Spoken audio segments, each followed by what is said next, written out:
আমরা যাই শব্দ করি তার শব্দ তরঙ্গ আকারে বের হয়।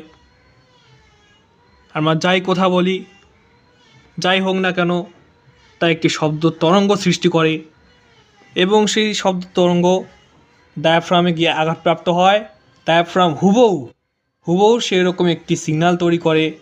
সিগন্যালটি হচ্ছে ইলেকট্রিক সিগন্যাল এবং সেই ইলেকট্রিক সিগন্যাল দুর্বল হয়। সেই ইলেকট্রিক সিগন্যালকে শক্তিশালী করার জন্য আমাদের দরকার হয় কি অ্যাম্পলিফায়ারের। আর এই অ্যাম্পলিফায়ারে স্পিকারের তার আর মাইক্রোফোন, মানে স্পিকার আর মাইক্রোফোন দুইটারই তার এইখানে লাগানো থাকে।